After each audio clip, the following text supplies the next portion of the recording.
Hi everybody, this is Emily with the NetZoom team, here to talk to you about the life cycle of a device in NetZoom. NetZoom lets you track the entire life cycle of a device, from initial purchase to final decommissioning. In this video, we're going to go over an example of a device's life cycle in NetZoom. First, let's log into NetZoom. Enter your NetZoom application server URL in the web browser. Then enter your username and password.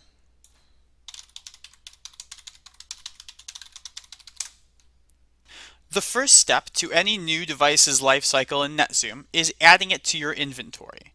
Inventory uses device models to represent the devices you physically own, so the best practice would be adding a new device to your inventory once you've purchased it, but before it's been installed in your data center. Because your inventory is represented using NetZoom's device models, we're going to search for the model from our existing configured device models. Click the Configured Device Models in Smart Builds quick action.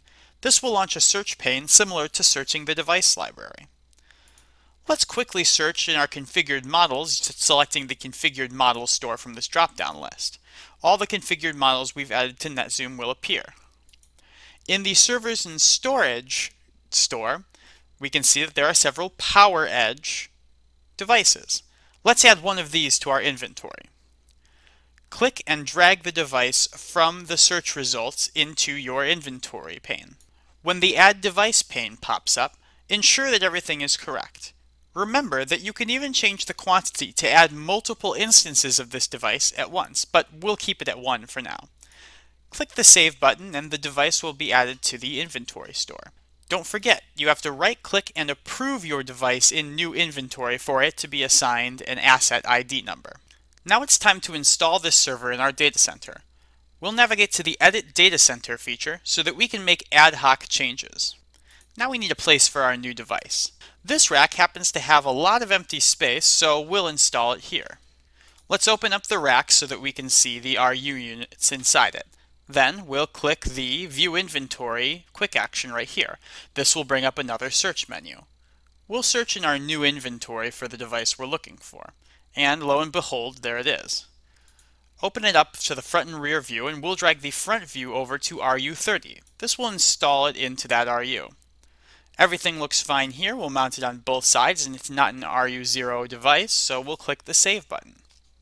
Now that device has been moved from our inventory into our live data center.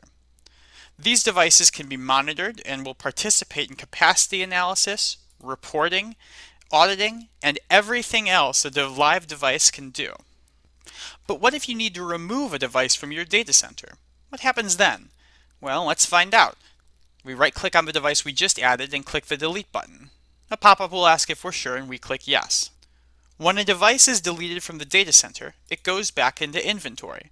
But it doesn't go into new devices. Instead, it goes into old devices. This is because the device is, well, used. As you can see, our PowerEdge server is now in old devices. It's also been unapproved. Any device removed from the data center will automatically go into old devices. If we wanted to, we could approve this device and add it back into the data center from used inventory. But for now, let's see what happens when we right-click and delete it from old devices. When a device is deleted from old devices, it will be moved into disposed devices. This is the last step for inventory and is reserved for devices that have been decommissioned. You can still approve a device and add it to your data center if you so choose. But remember, any devices removed from the data center will go to old devices, even if they were previously disposed.